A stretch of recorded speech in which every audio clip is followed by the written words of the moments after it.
And it looks like we're beginning with Herb Zurkowski. Herb, please unmute and go ahead. Thank you. I've unmuted myself with any luck. Yes, sir, you have. Please proceed. And your name is Herb too. Yes, sir, it is. Wow, stop calling me sir. But Danny, if you want to call me sir, I think that should be imperative. Yeah, well, I just have a new favorite herb now, so And I guess it ain't me. you got it. Okay. Thank you for doing this. My pleasure. It's nice to see you. Nice to be seen.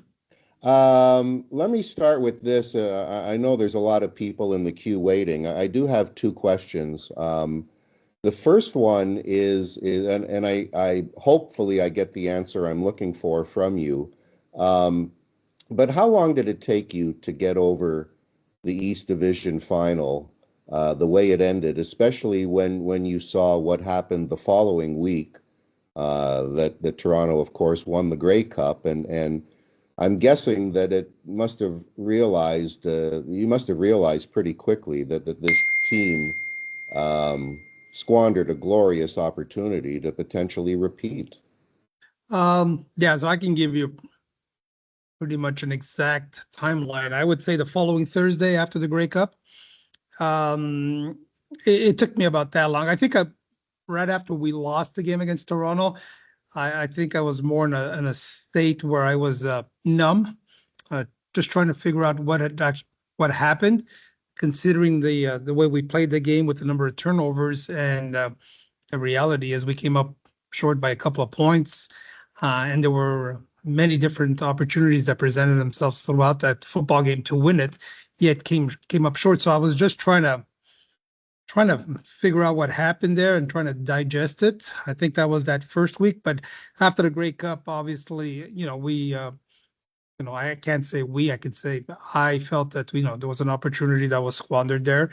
But there comes a point in time where you're going to have to put that behind you, try to basically just try to flush it out of your system and get to work. And that's exactly what we did. I think there's a lot to be learned from that football game. And I think overall we had a pretty good season, like what we've been doing the last couple of years. And, going into 2025, the nucleus of our football team is back, and we're looking forward to going to training camp and trying to have ourselves another good season. So what do you hope the organization has learned? Because I'm guessing you must have felt like you should have been a repeat champion when you saw how the Argos virtually manhandled Winnipeg. Well, there's something to be said about how you handle success. So probably those last few weeks going into postseason play, when we had wrapped it up, I don't think necessarily we played our best football. But there's something to be said about how you handle success. And I think if we're ever in that same predicament, having experienced it, hopefully makes us, will make us better for it moving forward. And just quickly before I shut up, Jason, of course, was on with us yesterday, and we were grilling him about the quarterback situation. How do you feel this is a better quarterback room now with Davis Alexander and Bethel Thompson than it was with Cody Fajardo and Davis Alexander? Like, how do you feel you're potentially stronger at that position? Well, I mean, the proof will be in the pudding. We'll see here what the 25 season has in store for us. But, Davis Alexander has been in the program for 3 years. Last year, he played 5 games, started 4, played in the second half of the Saskatchewan game, came in and won all 5 games. Like I said, he's been in the program for 3 years. He's 26, or he just maybe turned 27. He's always been in my eyes, the future, the future quarterback at that for our organization moving forward. And I think we have enough data on him that we feel quite confident to turn it over to him. And what was important for us is to back him up, have a backup with some whiskers, with some experience, especially the first year. And we've got a guy that at the end of the day, I think he was number 2 in the CFL in touchdowns thrown. I think he had like 24 touchdowns. I think 11 interceptions.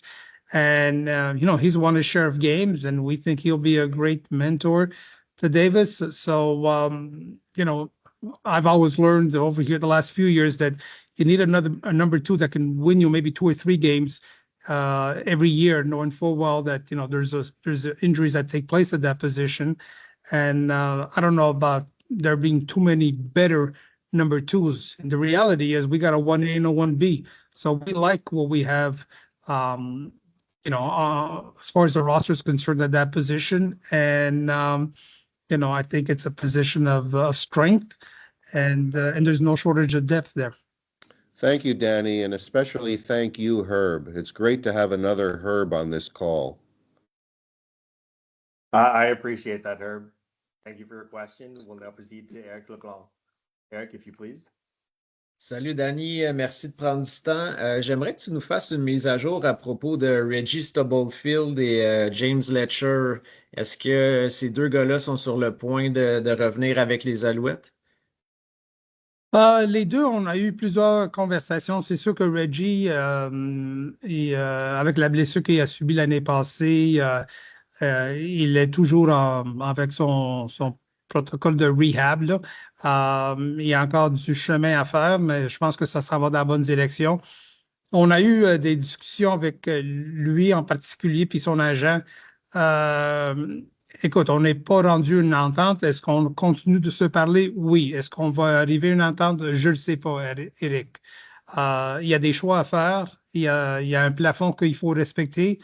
Puis on continue de en discuter. La chose qui est très importante dans ce dossier-là, comme le dossier de Letcher, c'est qu'il n'y a pas de manque de communication. Alors, on continue de se parler. Letcher, c'est le même agent que McLeod, Bethel Thompson. Alors, après la fin de semaine où on s'est entendu avec McLeod, on s'est dit qu'on va reprendre les conversations concernant Letcher dans les prochains jours. Alors, je m'attends de parler avec son agent, que ce soit aujourd'hui ou demain, puis on va voir où ça va nous amener. Mais c'est deux joueurs qu'on continue de leur parler avec les agents dans les deux cas, puis on va voir où ça va nous amener. OK. Et hier, Jason a pratiquement confirmé qu'il allait avoir un changement dans le personnel d'entraîneur. Qu'est-ce que tu peux nous dire à ce sujet-là? Bien, je pense pas que je peux ajouter grand-chose. Je pense que dans les prochains jours ou peut-être dans les prochains jours, là, on va avoir une annonce, mais le staff d'entraîneur, ça appartient à Jason Moss. Alors, c'est à lui de décider dans quelle direction il veut aller, mais je pense que la plupart ou la majorité des coachs qui étaient là l'année passée vont être de retour. Puis, on a une très bonne fondation. On est très content avec les assistants qui vont être de retour en 2025, mais c'est lui de vous tout confirmer, puis je pense qu'il va le faire dans les prochains jours. Merci. Thank you, Eric. We'll now go to Justin Dunk. Justin, if you please. Justin Dunk, 3downnation.com. Danny, thank you for doing this. I asked Jason Moss yesterday and wanted to pose the same question to you. Do you have any sense that Sean Lemon could be reinstated for the 2025 CFL season? I got no feel for that dossier. None. Zero. As I sit here, I know that, even the CFL, they're transitioning from, I think, from one commissioner possibly to another. When will that take place? I don't know. I would attempt to say that it will probably fall on the next commissioner's desk, that file. And at that point in time, we'll have a better, reading or accurate reading of the situation. But I can't speak intelligently on that file right now as we speak. Do you think he should be reinstated, considering that he's done his time, or how do you feel about it? Well, other players have in other leagues. I would attempt to say at some point he should be reinstated. But again, that unfortunately That decision is not going to come from someone like myself. Obviously, it's also biased. It's a biased decision, but at the same time, we're going to see how the league wants to handle this file moving forward here. If he is reinstated, would he be an Alouette for the 2025 CFL season and potentially beyond? Well, again, it's hard for me to say he would be right now, because I don't anticipate him being a training camp. I don't anticipate him possibly even starting the season, being available to other teams or just, being reinstated. Could that be a possibility down the line? Yeah, it could be a possibility, but I think there's so many other factors that come into play when that decision is going to be rendered. Thanks, Danny. My pleasure. Thank you, Justin. We'll move now to Dan Ralph. Dan, please go ahead. Good morning, Danny. Morning. I wanted to ask you if, with free agency coming up, if is a player like Avery Ellis on your radar to come back in 2025? Is he on our radar? He is. As you may have noticed here over the last few weeks, we've been pretty active with re-signing our own and trying to, making sure that if they are going to be free agents, that we've locked them up for a year or two, or potentially even extended some that are entering their last year of their contracts. There's something to be said about trying to keep your nucleus and your foundation in place, knowing full well that you can't possibly keep everyone. In an ideal world, we'd love to keep them all, knowing full well that we don't live in an ideal world. So I don't know how active we're going to be at free agency. I don't anticipate that we'll be very active. There may be a player or two, but we like the people that we've got in-house right now. Our scouting department is doing an outstanding job of locating new talent for us south of the border. And, we may just have to fill a spot here or two if the opportunity presents itself. But a guy like, Avery Ellis or any other ones that have been in the program for 2 years, if there's a way for us to keep them, we will. But those are going to be decisions that are going to be rendered as we get a little bit closer to February 11th. Gotcha. Okay. Thank you, sir. My pleasure, Dan. Dan, thank you very much. We'll move now to Philippe Asselin. Philippe, please. Salut Danny, bonne année. Bonne année. Écoute, Danny, on le voit, tu l'as dit, les entraîneurs vont revenir. Tu as la tendance aussi de ramener les joueurs année après année. Vous aimez votre vestiaire. Est-ce qu'il n'y a pas un danger à un moment donné que si tu gardes toujours le même groupe, ça ne crée pas un sentiment un peu de country club ou les gars vont peut-être arrêter de se battre pour leur poste? Puis pourquoi tu n'es pas d'accord avec cette affirmation-là? Parce que si tu connais Jason Moss, tu vas bien comprendre que country club, ça n'existe pas à Montréal. Qu'est-ce que ça existe? C'est qu'on a identifié un noyau qui comprend exactement qui nous sommes, puis la culture qu'on a en place. C'est des gens qui ont deux thèmes comme nous, c'est la famille, puis c'est la compétition. Alors, c'est des gens qui vont tout donner. C'est des joueurs qui sont très respectueux un envers l'autre. Puis c'est des joueurs qui adorent compétitionner. Jusqu'à temps qu'on a ce monde-là en place, on va continuer on va essayer de les garder à Montréal. Comme tu es déjà au courant, Philippe, chaque année, il y a des changements. Chaque année, il y a des changements. L'année passée, c'était un Rambo, c'était un Cosby, c'était un Dominic, Ventrelli. Tu vas en avoir chaque année des changements, puis je m'entends qu'il va en avoir aussi cette année. Mais c'est très important qu'on est capable d'identifier ce noyau et de le garder en place. Ça, c'est probablement le plus grand défi qu'on a comme organisation parce qu'avec des contrats de 1 ou 2 ans, c'est très, très, très difficile de faire tout ça. Mais ce noyau-là, il faut qu'il conforme à qui nous sommes comme organisation. Puis ça commence avec le leadership de Jason, puis qu'est-ce qu'il a mis en place. Alors, je pense pas qu'il y a des vétérans qui vont venir au camp puis ils vont être assurés de leur poste. Merci. Merci. Thank you.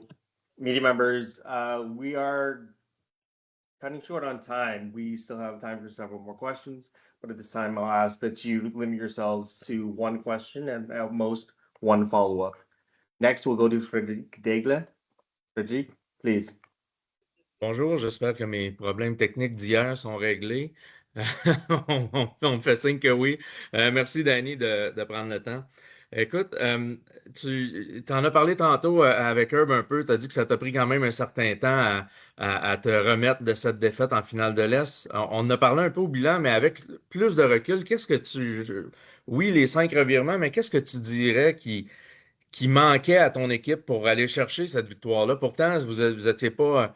Vous n'étiez pas en apprentissage, là. Je veux dire, vous étiez une équipe championne en titre, puis vous avez gagné votre part de match dans la saison. Pourquoi, dans ce gros match-là, ça n'a pas fonctionné?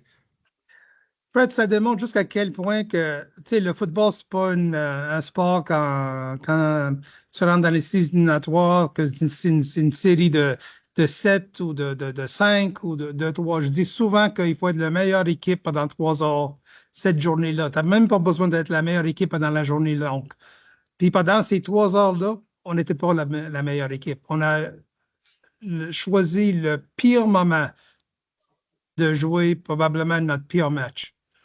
Puis avec tout ce qu'on a subi, on a démontré assez de caractère qu'il ne manquait pas grand-chose à la fin d'aller chercher une victoire. Mais ça démontre jusqu'à quel point que quand tu embarques sur le terrain, pendant 3 heures de temps, il faut que tu performes à un certain niveau, de jouer à ton niveau. Puis malheureusement, on ne l'a pas fait. Puis c'est probablement ça que je pense que tout le monde a appris avec cette défaite. Et aujourd'hui, au moment où on se parle, je sais que bon, tu es en discussion peut-être avec Stubblefield, Letcher, mais tu dirais, quelle est peut-être la position la plus faible de ta formation présentement? Qu'est-ce qui te reste à remplir comme trou, entre guillemets? Je travaille sur la ligne défensive un petit peu. Je travaille aussi avec la ligne à l'attaque. Il va y avoir quelques joueurs qu'on va mettre sous contrat là, dans les prochaines semaines qu'on va amener à Montréal. Puis le focus après va aller directement au repêchage parce que je pense pas que j'ai besoin de vous dire jusqu'à quel point le repêchage est très, très, très important pour une équipe de la Ligue canadienne. Alors, le noyau est déjà en place. Il faut ajouter un petit peu de profondeur ailleurs. Mais puis il va y avoir un shift et on va être concentré sur le repêchage qui s'en vient. Merci beaucoup. Merci, Fred. Thank you, Frederic. Next, we'll go to Nicolas Richard. Nicolas, please go ahead. Salut Danny. Vous vous êtes entendu récemment avec David Côté, et ça, même si vous aviez quand même José Maltos pour 2 ans. Pourquoi avoir signé David, puis comment les négociations se sont articulées pendant vos négociations? Ben, avec David, c'était facile. Je pense que c'était des discussions qui, de 2-3 jours, un gros max. J'ai eu la chance de lui parler. Je voulais savoir dans quel état d'esprit il se trouvait. Il allait bien, sa vie familiale va bien, il y a un petit chez eux, physiquement, il allait bien, mentalement, tu sais, il se voyait toujours. Il voulait avoir une opportunité de compétitionner pour un poste, tu sais, les négociations sont réglées, je dirais, dans 24 heures plus tard avec son agent. Mais la chose qui est très importante dans ce dossier-là, puis on l'a vécu l'année passée, puis il faut jamais, jamais oublier comment on s'est rendu là, c'est que tu en as besoin d'eux. Tu en as besoin d'eux. Alors, on va aller au camp, puis il va y avoir une compétition entre les deux. Il va y avoir une compétition qui va durer 3 semaines, 2 matchs en concours. Puis celui-là qui gagne la compétition, ça va être celui-là qui va être sur le roster de la première semaine quand on joue chez nous avec le match d'ouverture contre Toronto, je pense, ou Ottawa, là, je ne sais même pas c'est qui, là. Mais on verra, on verra. Mais la chose qui est très importante, c'est qu'on a une compétition en sachant que si jamais il y a aussi une blessure, mais il y a une deuxième qu'on peut lui donner, confier le poste de batteur, puis tu sais, il peut nous gagner des matchs. Puis c'est quelqu'un qui a gagné des matchs. Il a gagné une Coupe Grey aussi. All right, merci Danny. Merci. Thank you, Nicholas. Next, we'll go to Frank Snici. Frank, please go ahead. Danny, good to see you again. Thanks for doing this. Thank you. Danny, this is a question just out of curiosity, because of injuries having such an impact on the game and on teams. While you're there are coaches learning. They're communicating with each other to become better coaches. As a general manager, as a team, is there a plan by the CFL? Are you working with the CFL? The GM's working with the CFL on figuring out how to mitigate injuries? And if they are, what kind of stuff do you do? Well, these are some of the discussions that I think we're going to have here this evening. I know that we got football ops meetings tonight and we got football ops meeting tomorrow morning. But I would say, Frank, most of these conversations are being had internally. I know that we have been spending endless amount of time with our medical staff, our doctors, our strength and conditioning coach, our nutritionalists, just to find out is there a better way of doing business? Is there a better way of going to training camp and addressing, the grind of training camp? Is there a better way of trying to figure out, how many times we need to wear those pads in training camp, or how many times we need to wear those pads during the regular season? How do we address a short week where there's some travel involved across the country?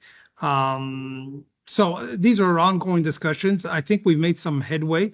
There's still a lot of work to be done in that department because, we've had, I think last year again, for 2 consecutive years, we've had 72 players that were dressed for minimum 1 game. And that takes a hit on your cap. It's hard to manage, and it's hard to have that continuity that we all would like to have week in and week out, knowing full well that you're those 45 that you're going to dress week 1 are not going to be the same 45 they're going to dress for 18 consecutive weeks. But there's something to be said about, maybe having another 10, 12, 13, 14 players suit up at some point in time during the course of the season and not, 20 players. So there's a lot of work to be done in that department. And I'm hoping, we're going to reduce the gap of games missed. All right. So it's more of an issue of each team internally makes a decision on how impactful injuries are and mediating it from that perspective. Yeah, and scheduling is an issue. I'm not going to lie to you, but we understand the challenges that we have with the schedule. 9-team league, and certain venues are only available at certain times of the year, and TV. So we're all in this together. It's not like it's only a Montreal problem or a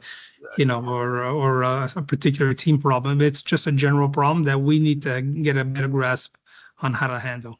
Thank you. Thank you. And Happy New Year. Happy New Year to you. Thank you, Frank. We'll proceed now to JC Abbott. JC, if you'll go ahead. Hey, Danny. Wanted to ask you about Keon Julian Grant and where you guys are with conversations on him. There haven't been much conversation with Keon as we speak. I think prior to the conclusion of the year, I may have had one with his agent, and then at the exit interview, I did speak to Keon. Again, nothing has changed in that dossier as far as trying to figure out where we're going to invest these dollars that we have left. I know that we're going to be meeting here as a staff in the next few days with Coach Moss and the coaching staff back home, and we're going to try to project what our 2025 roster or composition roster is going to look like. And I'm sure that he'll be in one of the major topics of conversation. So at this stage, would you describe yourself as optimistic he'd be back, as undecided? I would say we're open. We're open to all scenarios. All right. Thank you, Danny. Thank you. Thank you, JC. We'll circle back now to Herb Zurkowski. Herb, please go ahead. Thank you. I was going to, I hate to make you repeat stuff, but yeah, I was going to ask you about free agency too, because you have done a pretty good job of re-signing guys, but there are still a few guys that jump out on your list, Letcher, Stubblefield, and of course, Julian Grant. So is there a priority in terms of signing guys? Can you say at this point that somebody definitely won't be back? and especially with Julian Grant, since he is a productive Canadian receiver, do you get the sense that he wants to test the market? Well, he hasn't told me that he wants to test the market. As far as priority, again, we'd like to have them all back if we can make it fit. If we can't make it fit, then you got an envelope with so much money in it, and you're going to have to distribute it accordingly based on priority, based on needs, based on even on production, and then the ones that you can't bring back because you just can't make it fit. Because there's a monetary aspect associated and attached to it, then how are we going to replace them?